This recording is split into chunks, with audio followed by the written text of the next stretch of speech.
Okay, so welcome everybody. As you know, there's a very large literature on kinship and Aboriginal marriage systems. The kinship systems are changing relatively slowly, but they're changing.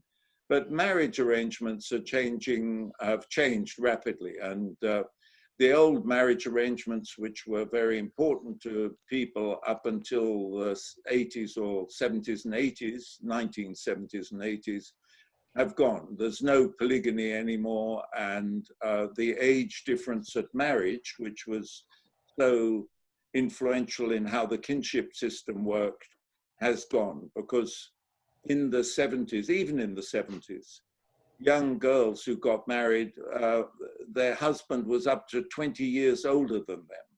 And now, of course, the situation in almost all, if not all, Aboriginal communities is that people's husbands are the same age as themselves in the younger generation. So we'll see what a big influence that has on how one understands how the kinship systems work.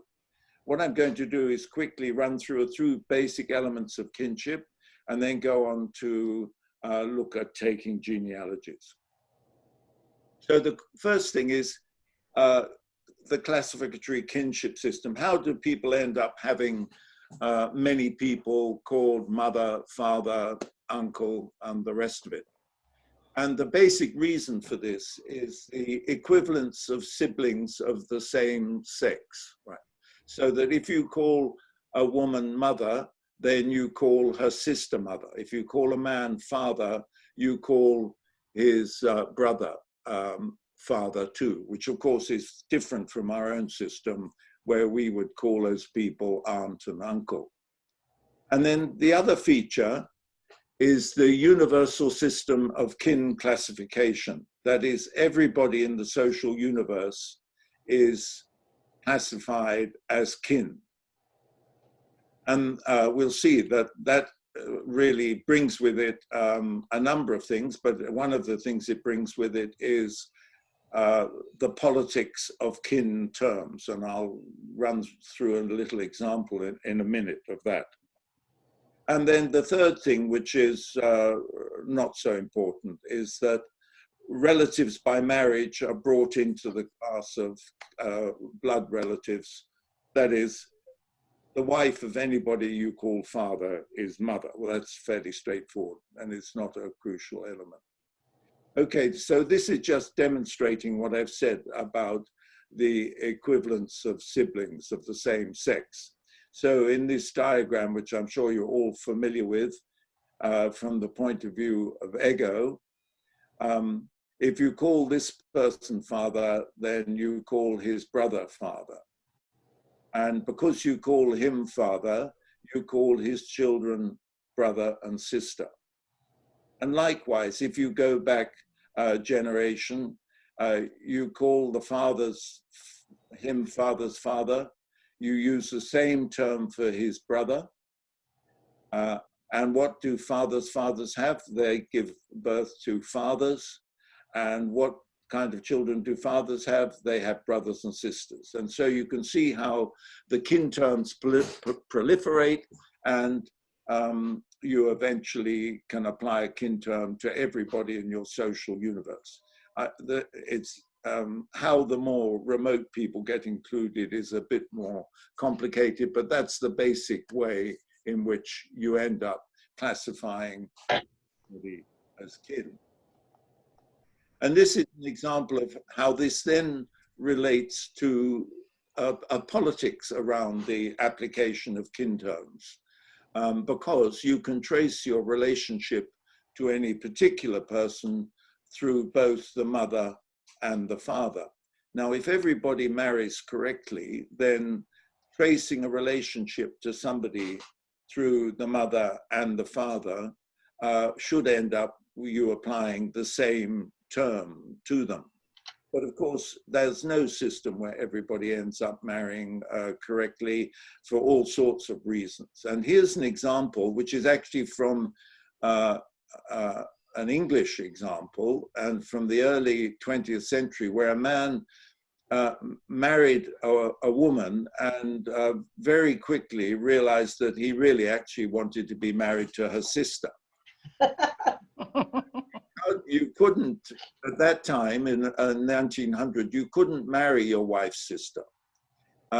He was able to lobby to get the law changed, and shortly afterwards he switched from, divorced the first sister and married the second sister.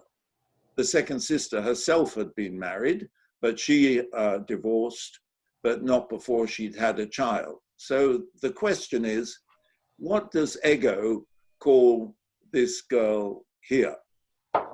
If Ego traces the links to the girl through the mother, this is Ego's mother. In English, this is Ego's aunt. So she would be a cousin. But if Ego traces the links to this girl through his father, then when he then gets married to this person and is presumably looking after this girl along with her mother, then he would call her daughter. I'm sorry, sister. Fathers have daughters. So if he traced the link to this girl through his father, she would be a sister. And of course, that makes a huge difference. Cousins are marriageable, sisters are not. Now, what would determine which kind of kinship term would be applied to this person would depend presumably very much on what age these divorces and remarriages took place. And if they were both, say, 2 years old when the remarriage took place and they grew up together, then presumably he would call her sister. But if they were 15, 20 when this all happened, then he'd go on calling her cousin. And so one can see these issues about co-residence and time, whether you trace links through the father or the mother, play an important role in the politics of kinship. And you see that all the time in remote communities. Okay, another way in which people are classified is by descent. And it's really important to make this distinction between classification of people and actual groups on the ground. So actual groups on the ground would be a family, a household, a camp, a band, a group of people that you can actually see on the ground. Clans or unilineal descent groups are not groups in a sort of social sense. They're a classification of people. They do things together, but they rarely ever meet a clan, everybody in a clan together, or if they do, it's only very occasionally. They're classifications of people, principally, not social groups that you find on the ground. Okay, so there are two kinds of descent groups, unilineal descent groups in Australia, patrilineal and matrilineal, right? So here's a very sparse male one, here's a very sparse female one. And then there's the third kind, cognatic descent, which is where you trace descent through any sequence of male and female. There's no privileged sequences of either female or male. Throughout Australia, except for in the desert, the patrilineal descent is the key way in which people get the most important interest in land. And of course, it's even now happening in the remote areas of the desert, because many people can't get, even today, to their country in remote areas. So how do they relate to their country? They say, that was my father's country. And sometimes they say it's their mother's country too, but in terms of primary claims, even in the remote areas of desert, it's all moving to a patrilineal model as well. So patrilineal descent groups are found throughout the continent. Matrilineal descent groups are quite common. They're found throughout Eastern Australia. They're found in Northern South Australia. They're found in parts of Arnhem Land. They're mainly to do with marriage arrangements, right? Some people want to claim that that matrilineal descent groups own land in Northern South Australia. I think it's a furphy. I don't think the evidence is at all good for that. Many Aboriginal people in Eastern Australia tend to think that matrilineal descent groups had rights in land because so many of their connections to each other today are matrilineal or through women because of the disruption of the marriage system and because people have married non-Aboriginal people. But classically, there's no evidence of land being passed down through women as the primary interest. You get rights through your mother, but you don't get your primary interest through your mother. Now, in Australia, unilineal descent groups are exogamous. That is, you marry outside your own group, both matrilineal and patrilineal. You marry somebody from a different patrilineal group and a different matrilineal group. There are areas in the world where you marry people of the same patrilineal group as yourself, particularly the Middle East. So we come to what's really confusing, and this is the terminology. And there's no kind of completely agreed on terminology.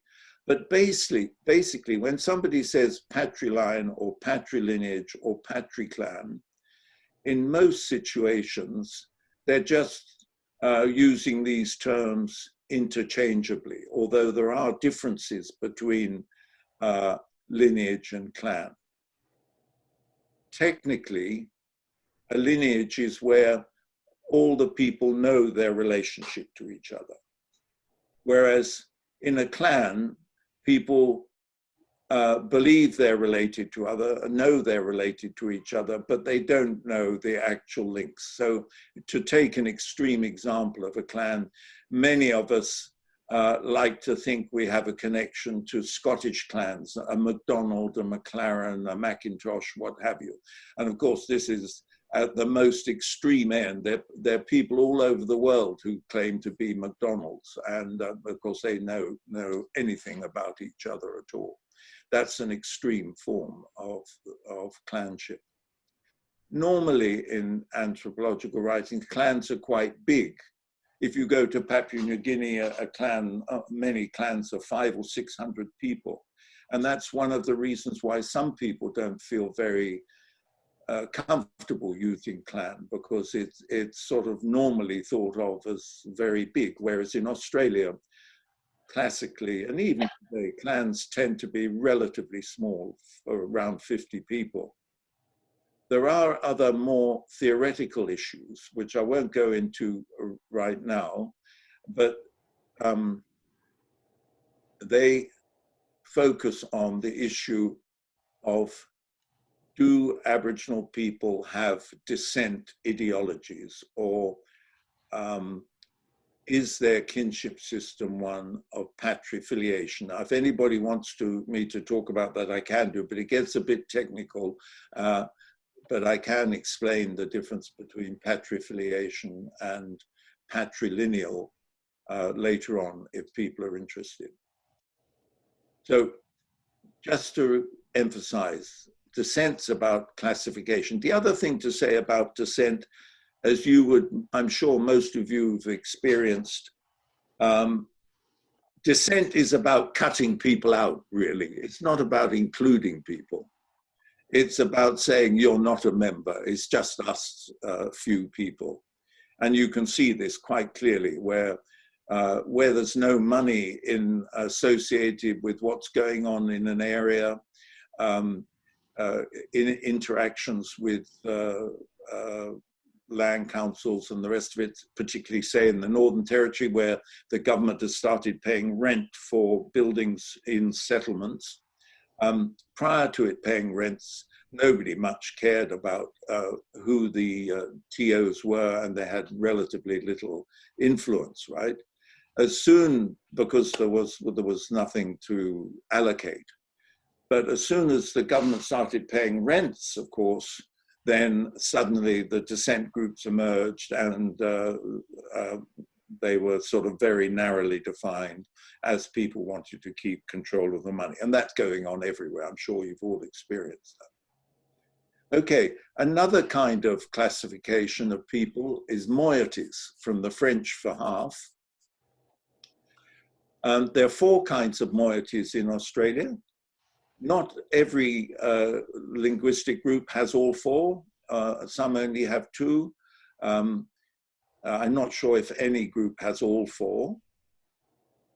If you're not familiar with them, the most easy to understand, but the rarest, are sex moieties. So there are sex moieties in Victoria, and that is one moiety is of women, and the other moiety is men. And these are really only important in ceremony. So when they want to initiate a ceremony related to marriage arrangements, the men go out and they look for the totem that stands for women, which is a small bird, and they kill it. And they bring it back and they show it to the women to provoke them. And then the women go out into the bush and they kill the bird, which is the totem symbolism for the male moiety, and that sets off the ceremony, right? So in parentheses, I guess you're all clear about totemism. Basically, totems are symbols of relationships. So a clan totem symbolizes the relationship between people in a clan. It symbolizes the relationship between the people in the clan and their ancestors. A sex moiety totemism just symbolizes the solidarity of the female group or the male group. Another kind of moiety which we're more sort of familiar with ourselves, which we don't actually have explicitly, but is very much in evidence in our own kinship system, are generational moieties. You see this in the terminology for grandparents and grandchildren. So we're linking grandparents with grandchildren as they do in generational moieties, and what the differential is age, parent for old and child for young. And in many countries around the world, grandparents and grandchildren are linked in moieties, basically because the grandparents are dropping out of society, the grandchildren are replacing them, and there's that very indulgent relationship between the people who are losing power in society and the ones who are coming up and who will take over in the present. And such moieties are named in many areas of Aboriginal Australia, right? And then there are patrilineal and matrilineal moieties, which are much more common. And I think the easiest way to think about a patrilineal moiety is if you imagine a society which had just 2 clans in it. I tend to use clans out of that language just because it's simple and universal. So if we imagine a society of just 2 clans, and there would be no such society, but if we imagine that, one clan, all of the people of your own generation would be, in your own clan, would be brothers and sisters. And given that clans are exogamous, the other clans would be, all the people of your own generation would be potential husbands and wives. So you'd have a moiety system. You'd have your own system where it's all brothers and sisters. you have the other system where it's all potential husbands and wives. And so in any group of people, there are many clans, and many of those clans you call people in your own generation brother and sister, so they're in your own moiety. And you, in the other, many of the other clans, you call the people in your own generation potential husband or potential wife, depending on whether you're male or female. And so you get that division into two groups. And those moieties are generally important in respect to ceremony and ritual. And in some areas, they divide up also much of the natural environment, animals and plants, but not all of the animals and plants. Now, if we go to Arnhem Land, these moieties are named, the patrilineal moieties, they're named Dua and Yiddicha. So this is a sociocentric naming. Everybody agrees that X is Dua, and Mr. X belongs to the Dua moiety, and Miss Y belongs to the Yiddicha moiety. That's, everybody makes the same classification and uses the same terms. A little bit more tricky are patrilineal moieties amongst the Walbury, because the groups of the people classified together are the same people, so they're sociocentric, but the terms used for them are from the point of view of the speaker. So if I want to talk about my patrilineal moiety, I say my moiety, my Kira moiety does this or has this totem. And the other moiety, the Kutungulu moiety, has another totem.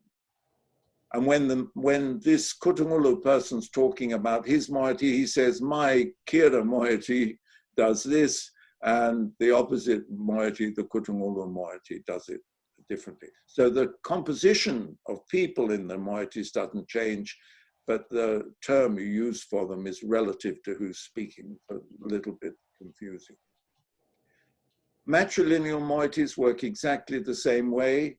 You've got, I suppose the easiest way to think about it is to say, you've got all those other clans in which the people in your, women in your parents' generation you call mother. And then you've got all the other matrilineal clans where the people in your mother's generation you call mother-in-law or potential mother-in-law. So you're differentiating them and into two groups.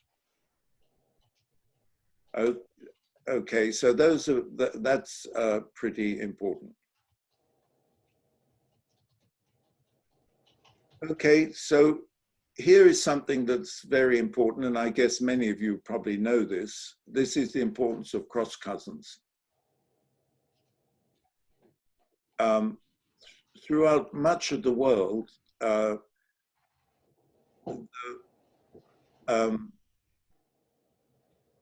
approved and person for marriage for an ego, male or female, is their cross cousins.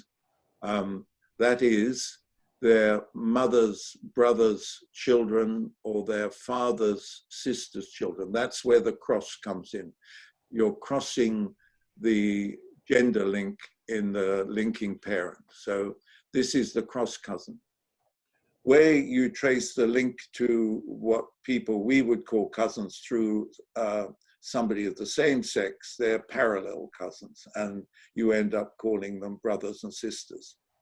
Now, of course, genetically, all these people are equally close or distant. But the reason why they're different is no matter whether it's a matrilineal system or a patrilineal system, these people we will call cousins will always be in a different descent group from yourself. So that makes them marriageable.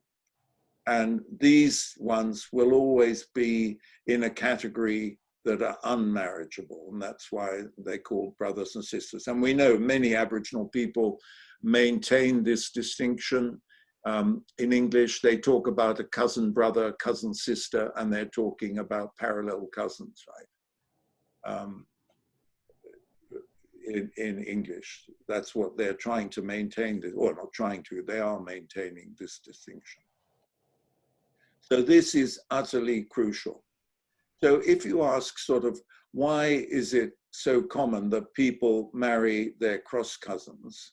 Then I think you have to kind of think back to a situation in which, particularly where there's polygyny, I mean, people have many wives, and there's competition for wives, people like to get into contractual relationships as early as possible, so that they get promised wives. Somebody's promised me a wife. They're not waiting until everybody grows up till the right age. They're trying to get a contract going earlier than that, so that they don't miss out, because there's quite difficult to get a wife, or to get a wife when you're young. So obviously, who can you trust? The people you can trust are these very close relatives, right? Like your mother's brother and your father's sister. And so it's not very surprising that many people seek to make arrangements with their mother's brother's daughters, mother's brother's sons, father's sister's daughters, father's sister's sons. And of course, in Australia, these contracts, which are obviously are pushed back further and further, because they can be pushed back to booking up a wife before she's born. The way that this is, these contracts are kind of made real is by being written on the body, because the person in much of Australia, not all, but say all of desert Australia, who circumcises you is obliged to find you a daughter, or to find somebody, if they don't have any daughters, to find you a wife. So that contract, the promise contract, is physically written on the body. In other areas where population's denser and people see each other more and the rest of it, generally it's not written. The circumciser may not be the father-in-law, but in the desert areas where people are moving around a lot and often wouldn't see each other from year to year, it's very important. It's one of the functions of ritual. You've got lots of people witnessing the initiation rites. Everybody knows who did it. In desert cultures, you can't speak to the circumciser. You can never, for a few years, you can't mention his personal name ever. So these contracts are written into the body and behaviorally. So cross cousins are very important. And of course, these are first cross cousins. And we all know that the other very common person to marry is a second cross cousin. I'll come back to that a bit later on. I just put this in for fun, because I don't know a lot about Cape York kinship system, which are broadly similar to the rest of the continent, but there is a great deal of variation in the Cape, right? And why I put this in is because popular opinion, indeed some academics have written about this, have claimed that, worldwide it's very common for the terms for mother to be something like mama or mum and sounding words, right? And that's said to come from sucking at the breast. They're sucking and they pull back and sound. And that's why the common words for mother across the globe are like mum, mummy, ma. And Similarly, worldwide, it's very common to find par words, par-like words and cognates for father. However, this is what's so wonderful about Australian cultures. They always prove exceptions to these kinds of generalizations. And in Central Australia, amongst the Pitjantjatjara, mama is for father. And up here in Cape York, we can see papa is used for mother. So great, you know. The human imagination's wonderful, and it's not easily contained. And people's thinking and the reasons they think in ways are much more complicated than these kind of simplistic ideas that it's simply the common term for mother comes from suckling. And of course, the reason people may have adopted papa for mother here may be in opposition to other people who use mama. You know, who knows why they did. I just think it keeps us on our toes. The other thing that's typical about Cape York, and I don't think from talking to Dave Martin that it's probably anything like as important as it used to be, is it was very important, the age difference between elder brother and younger brother, between elder sister and younger sister. And it was only in elder brother, younger brother, the distinction between elder mother brother and younger mother's brother, you could only marry the children of the younger mother's brother, not of the elder mother's brother. So that was important in terms of marriage relationships, but those things have largely gone now because parents can't determine who their daughters marry. People are making their own choices. That's really why the promise system has fallen apart everywhere. I'm going to move on to genealogy now. Is there anybody got any questions about any of this, any of kinship things? No. Okay. I guess you've all heard of the genealogical method. I kind of think that it's a mystification talking about the genealogical method, because the genealogical method is nothing to do with taking genealogies, of course. The genealogical method was described by William Rivers, who was a medical doctor and went on the Cambridge expedition to the Torres Strait in 1898. And he was interested, as a psychologist as well, and he was interested in color terms and also in people's ability to see color. Were there people who were colorblind amongst the Torres Strait Islanders?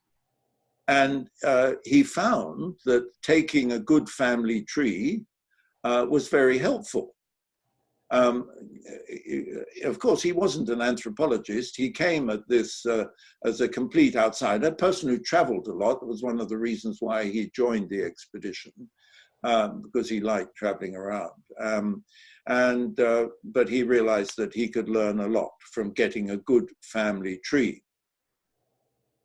Okay, so there are different kinds of family trees.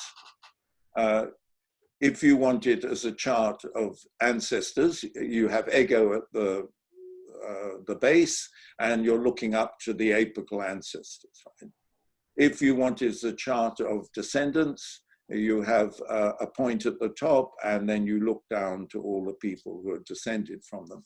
And if you don't want to do it in an ancestral way or a descendant way, you can just do it as a kindred. That is somebody roughly in the middle of a circle of living relatives who they interact with, which we would call a kindred.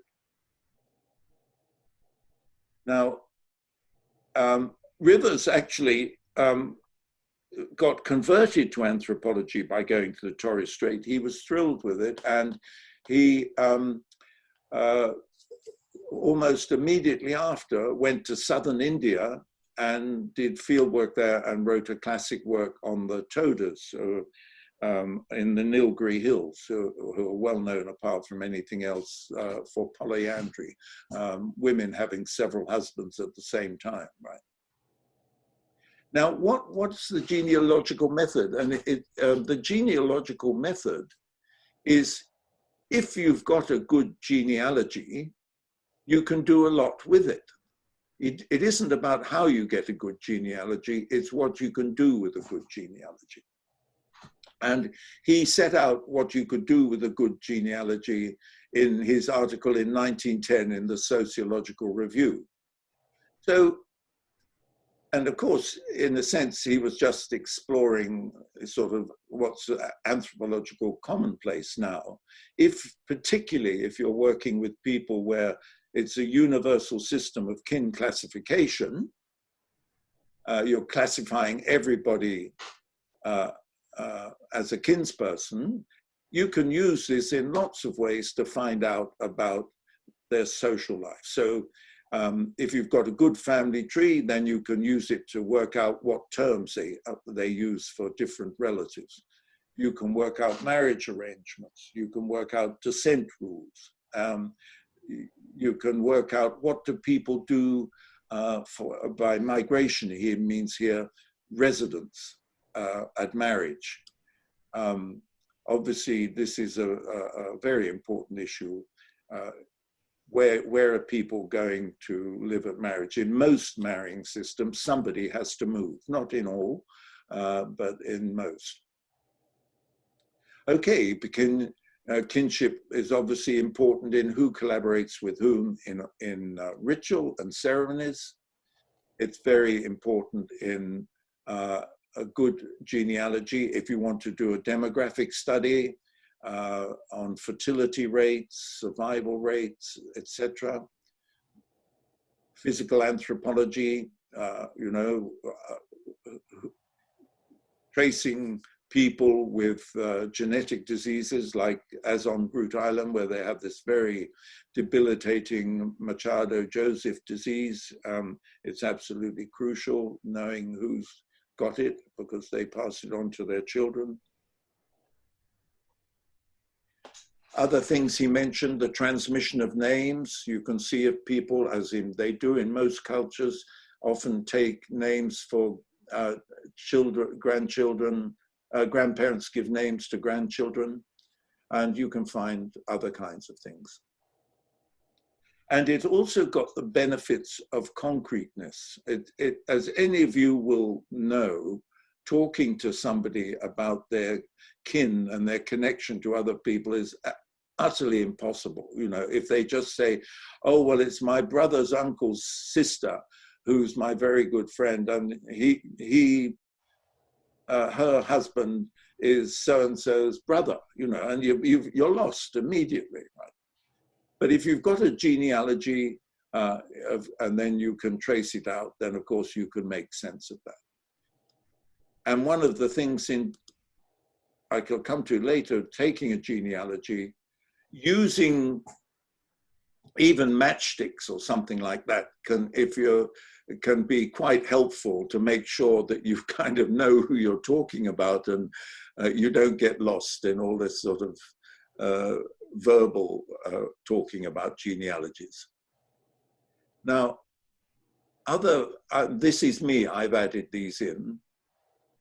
Other uses for a good genealogy, it's a good place to start when you're in a place for a short time and have no language but want to get to know something about people and connections. One of the incidental effects of collecting genealogies from a number of people in a village is that it gives you a chance to check. People don't like being checked on, of course, and so you don't want to say, I'm just checking on what somebody told me, but of course, because their genealogies overlap, you get to see either the accuracy of an informant or the politics of play, because people will give you different genealogies, as we know, dropping some people out, including other people. It puts you on exactly the same footing as the, or even in a pupil role, as the anthropologists are basically pupils in everything they do with people. So it sets that relationship up in a good way. And of course, genealogies are very important to people, otherwise they wouldn't provide them and wouldn't spend time providing them to you, because they know what their importance is in many cultures, right? Yes, I'm not quite sure what I had in mind about that phrase there. I'm sure I could put some content into it, but I've forgotten exactly what it's mine. And it's also, I mean, when I say puts anthropologists on a par with science, that it's very strongly evidential. I mean, one of the things about anthropology today is the demands for evidence are much stronger now than an evidential base for what you say is important, and that's become particularly important with appearing in court. Okay, this is just River's genealogy, not much different from anybody else's. So taking an extended genealogy, I guess very few of you will take an extended genealogy, right? Taking an extended genealogy is very time consuming. I don't think you could do it with anybody, even a sort of a minimally good extended genealogy under 2 or 3 hours minimum. But the crucial thing, whether you're taking extended genealogy, a comprehensive one that is, or even a much more instrumental one, as most of us are doing in native title at the time, you must know why you're taking it, right? Obviously, one reason you're taking it is the connections between people, but you also need to decide what other additional information do you want to collect when you talk about each person on the genealogy. Now, you can't afford to collect much information about each person, otherwise the whole process gets very, very strung out, right? So obviously you would need to know their name, right? And and their gender. Those two things will come sort of with drawing out the genealogy. But you may want to know where they were conceived, or where their residence is, or if they're dead, where they're buried, or you may have 1 or 2 other pieces of information that you know to be crucial in your system that you're working with and the people you're trying to trace. You must decide what they are. Just 1 or 2 pieces of extra information. You can't get more than that. You can't be collecting a genealogy for a native title claim and be trying to get really good, accurate information for a demographic study on completed fertility amongst women, because people often leave out stillbirths or children that died early, and you have to, if you want to get those, you've got to train your informant about what you need right at the very beginning, and let them know, so they know to tell you, and to, if you're working with an assistant, know to help other people tell you about those things. Decide how to record it. You can't really record it on your computer. You've got to do it on paper, pen and paper, and then you can make decisions about how you're going to graphically represent it. Now, if you're taking any genealogy, you've really got to train. It sounds like that's a rather strong word, but you've got to be utterly consistent in what you do if you want to get good information.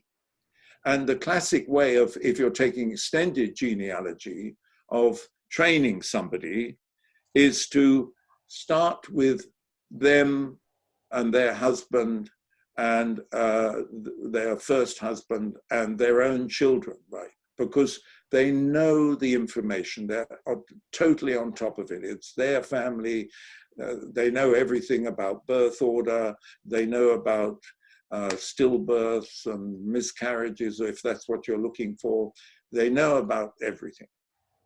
So by being utterly consistent and systematic, going through the order of people with the people whom they know everything about, when you get higher up into the levels, upper levels of the genealogy, where people's memory is partial and patchy, nevertheless, they'll know what information you are seeking, and with luck will help get that information where it's available.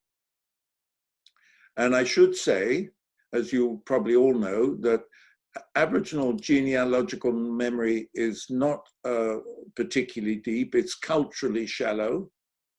If you've got a 60-year-old, you'd be lucky to get much beyond 80 or 90 years in their memory. You can't go back much beyond 2 generations accurately with most old people. That contrasts with some societies where they have people whose job it is to remember genealogy, such as in Hawaii and places like that. Basil Sanson's got a very good article in the references at the end on the shallowness of Aboriginal genealogical memory, which is a cultural factor, right? So if you're doing an extended genealogy, which most of you not, you've got willing informants who are prepared to spend the time with you, you start with the lower levels. I think it's also probably quite good. You need to make another decision. Are you going to work with one person or a brains trust, right? And really, it's better to work with one person, because then you start to understand some of the landscape of memory, the distribution, the fact that on the whole, it's better to work with women, older women, than it is with older men. They're much more reliable about people. They've much better handle on people's names and generally, most people find they're much better to work with, right? If you get a sort of brains trust of people, this may be important in situations where things are highly contested and you're trying to get some public consensus. Whether that public consensus will hang together is another matter. You might do it with a brains trust. So you need to think about where you're going to do this. And you need to be mindful that sort of asking questions and doing everything by interview and questions is very much our way of transmitting information. It's not how information is transmitted in most Aboriginal situations. People husband information in Aboriginal situations. And so they're often, many people are reluctant to impart some kinds of information. And that's where working with an assistant who understands what you're interested in and the rest of it is important. Okay, you'll all know this. You need a lot of paper because people quite often have large numbers of siblings. They make corrections. They remember people they've left out. They forget people's names. You can't spell their names. I can't tell you how many times I've found I've spelt people's names wrong, because of course, Aboriginal people are very creative with, certainly with European names. They get the birth order wrong, and you want the birth order. They often forget some kind of spouse who they were married to and died, or they didn't have any children with. And as I said, you can't spell their names. And by the way, look, I realized when I sent out the first PowerPoint, it had 3 genealogies I'd collected, and I was so used to being totally in control of a PowerPoint that I do often use examples because people can't take them away. But if you could just trash that first PowerPoint, because I shouldn't really be distributing those fractions of other people's genealogies. And here's this one I've got from Chagnon's The Yanomamo, which any of you who've done anthropology will know about. And it's not particularly messy, actually. I mean, this is a very unmessy genealogy. And you can see that he's not collected anything other than people's names. Whereas, and there may be good reasons for that. He was interested in genetic things, so he was obviously very keen on getting making sure that he's talking about biological relationships and the rest of it, and birth order and that sort of thing. But there's no other kind of information here being collected, which is a bit unusual. I put this in because this is one suggested way in the sequence on which you collect terms, a genealogy. So if you're starting with ego and male or female, that's what this shape means here. They say first you ask the person, who's your father, right? And then you say, all right, who was your father's mother? Who was your mother, right? And who was your father's father? So you get these people. And then you say, what other children did these people have, right? Are you the oldest? No, oh, I had a sister, from these 2. And then you get the sister, right? And then you finish the sister. You find out, was she married? Yes, she had a husband. She had 1 child, and that 1 child, you finish off everything about did they ever get married? They might have had several husbands or wives, and you said, did they have any children? So you finish them right out. Then you come back, right?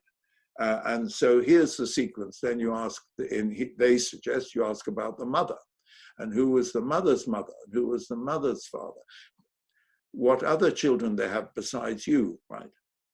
That's what I mean about training the person to be utterly systematic.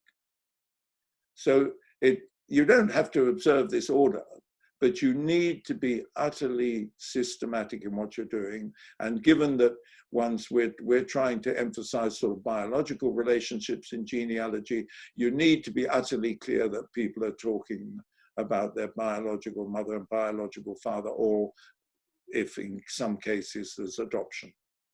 And this diagram comes from Barnard and Good's reference, which is in the references at the end. Okay, so sorry, I've made most of these points.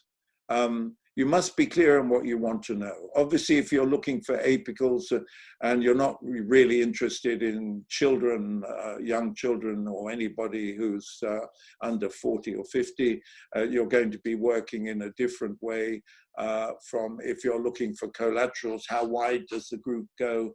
Or you're simply trying to compile a comprehensive list of everybody in a cognatic descent group. Think of this other kind of information that you want, but not too much of it, older women, and often if you can work in a separate quiet location, it's good. As I said, it's 2 or 3 hours minimum. You need to have tea and biscuits if you're going to do an extended genealogy in particular.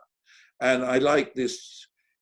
Jokes from the New Yorker are not funny, but this one rings a bell. And there are a lot of people out there who like talking to anthropologists. I like to think of this as Ron and Catherine Byrne, right? They worked in New Guinea as well as Australia. And I certainly, this is true in my experience. There are lots of people who really enjoy, older people who really enjoy working with anthropologists. Okay, now look, this is something that sort of is important to you. There are big problems with claimed genealogies if you think they're very helpful for understanding anything about a community, right? Because most of you, and this is unavoidable, it's not a criticism, are collecting genealogies in a very targeted way, in a relatively short time, often without much local knowledge, right, of the social system or the marriage arrangements, which are changing, of course, or the kin terminology, or even the social field. And by that I mean, who are the big players in this community? Who are the sort of opinion makers or the brokers between, who are the senior ritual leaders? Who are the important matriarchs? That sort of thing. You may not know any of this, right? And just going in and collecting, looking for apicals or collecting descendants of apicals doesn't provide you with any kind of information about this. And so it's good if you go to a community to have a little bit of this information. You may not use it, but it may help you fill things out. And one of the big weaknesses, and this is in all these genealogies, and which you do need to think about, is the issue of spouses, right?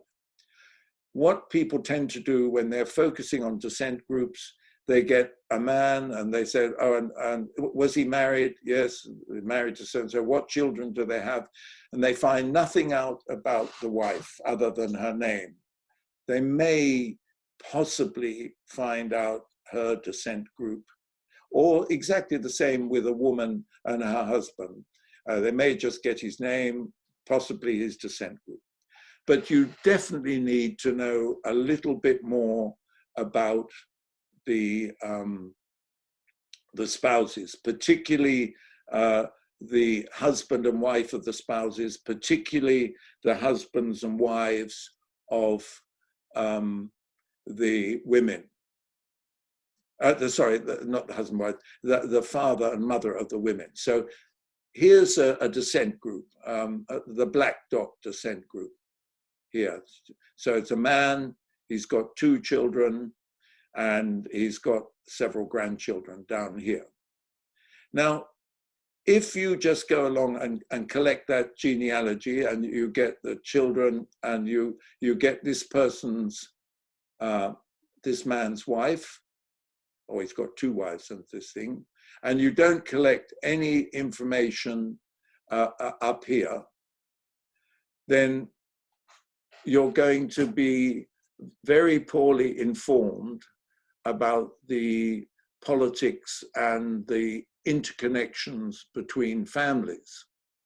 Because if you don't collect their parents, you don't know who is responsible for the marriage of this person to this man, right? And this is where you really need to know about these things. In most of these systems, the person who's important in the marriage of this woman to this man in the old days wasn't the father, it's the mother-in-law and her family. And you wouldn't get you wouldn't even know what the mother-in-law's descent group was if you didn't collect at least the name and clan of the girl's father and the girl's mother. And the same, it's less important for men, it's more important in wives, to understand that this family here is beholden to this red clan, not really beholden to, this is meant to be a star, this star clan, that the really important people who've got a hold over this man are these people here. And that's why his sister's daughter has married them, because, as we'll see in a minute, in much of Australia, the bestowal system is men give their sisters' daughters to somebody as a husband. And so what's happened, this man has given his sister's daughter to this man, and this man has given his sister's daughter back to him in marriage, right? And so you wouldn't know any of that. You wouldn't know that the good friends and they're in strong alliance with are these red people. If you've just come in and collected a genealogy which has just got the black people and their spouses, the starred people, but you don't know anything about the marriage relationships. Okay, let me show you why that's also important.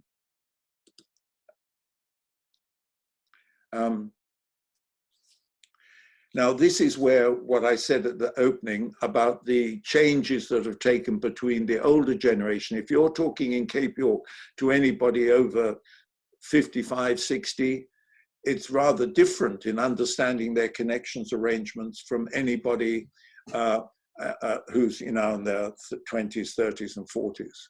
Because what affected the kinship systems and marriage arrangements was the average age difference between a husband and wife at marriage. The average over a lifetime was 15 years. The husbands tend to be 15 years older than their wives. But it's 21 years when a girl first got married. And they were girls. They were getting married at between, actually, 10 and 12, 10 and 14 in the past.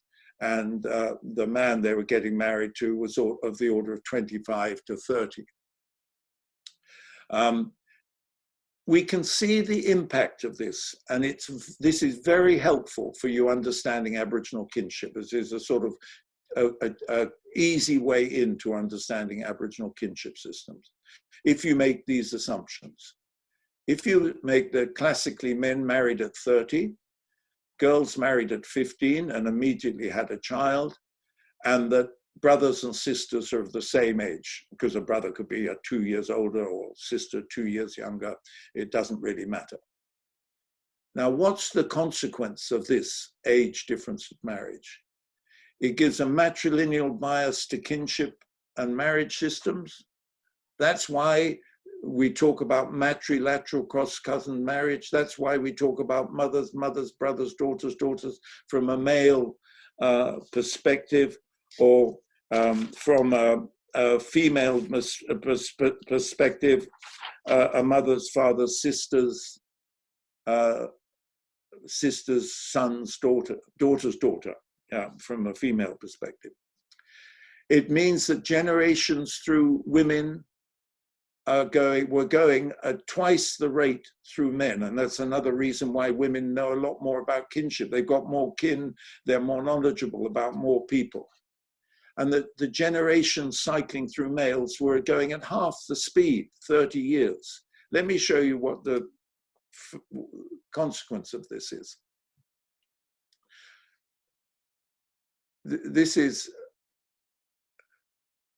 There are four main marriage systems classically in Australia. Carriera system, just named after people in Western Australia, the Arandic system, the Merngen system in Northeast Arnhem Land, and the Pitjantjatjara desert system.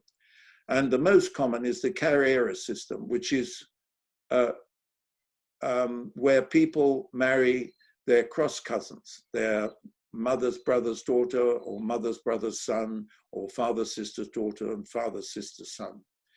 And in this diagram, everybody is marrying, if we take it from this man's point of view, or let's take it from women.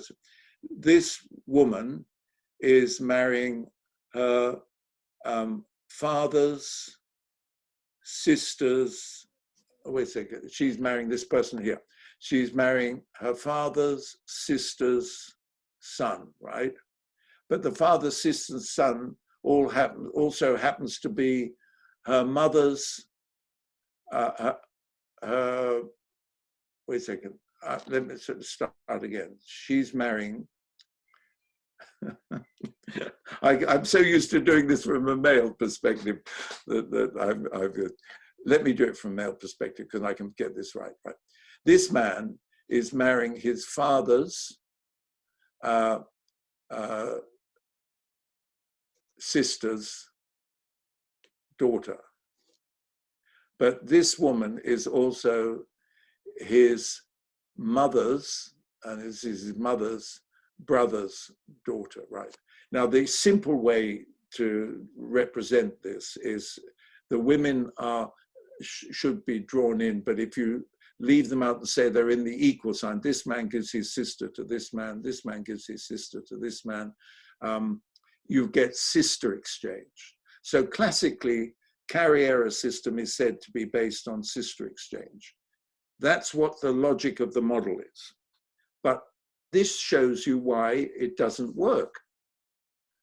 What's the likelihood of there being hundreds and hundreds of pairs of brothers and sisters where the man is age 30 and he's got a sister of 15? Very, very unlikely.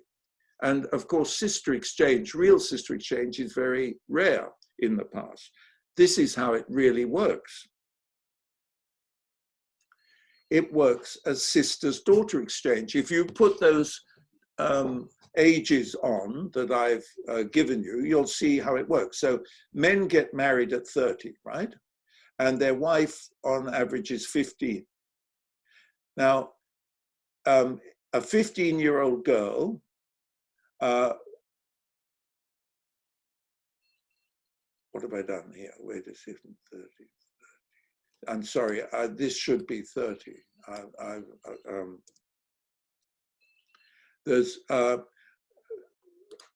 Sorry, I must have done this late at night. I'll just get rid of that. A 15-year-old girl will have a mother who's 30 because a woman has a child as soon as she's born under these things. So, and we're saying that a brother and a sister are the same age. So the mother's brother will be 30, and so he will have a sister's daughter who's 15. So he gives his sister's daughter to this man. This man can reciprocate straight away because he's got a sister who's 30, who by that time will have a 15-year-old daughter, and he can give it back to this man. So sister's daughters exchange was the basic way in which marriage systems worked in Australia. I can't do it now. I want to put 30 back in here. I'm sorry I did that. Okay, I'll correct it and put it up. Okay, again, we can see this same problem with why we get matrilateral cross-cousin marriage. Men got married at 30. If we use these average ages, a man of 30 would have a mother 15 years older than him. That's the average age difference between a man and a woman and her first child. The mother's brother would be the same age, but the age difference between a man and his daughters is 30 years. And so he would have a daughter round about 15 because they're not getting married until they're 30. On the other hand, if we trace the links through the father is 15 years older than the average age difference between a man and a wife, 15 years. His sister is the same age, so she was married ages ago, and her children are much older, and they're long, long married. And that's why there is a matrilateral bias to Aboriginal kinship systems. And that's why you hear when people are talking about first marriage choice from a male perspective, talking about a mother's brother's daughter's daughter, Because if you do the exercises I've said to you, which is simply putting these average ages on the diagram, you'll see how the ages work out and how they skew from a male perspective to the matrilateral side, and from a female perspective to the patrilateral side, from a female perspective, so that it very much affects marriage choices. And that if you're going to find who an ego can marry, who's marriageable, tracing links through the father, it's actually the father's sister's daughter's daughter's daughter.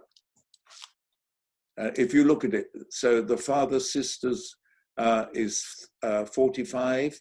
If she had a child, it would be 15 years younger. Female child would be 30. And if that child had a child, it would be 15. So the other choice, which we don't hear people talking much about because actually she probably doesn't often happen, ego has another choice in these systems where they can marry their mother's mother's brother's daughter's daughter. They can also marry their father's sister's daughter's daughter's daughter, which sounds extraordinary when you say it, but when you put the ages on, you can see how it distorts the marriage arrangements. The very best book on Aboriginal kinship is this book. I don't know if any of you know it. It's very readable. It answers all of the questions. It's got very clear diagrams. I strongly recommend it to you. And if you want another book on kinship and the different kinds of kinship terminologies and systems, this is very old, but it's one of the very best and very clearest. And it would be in any anthropological library.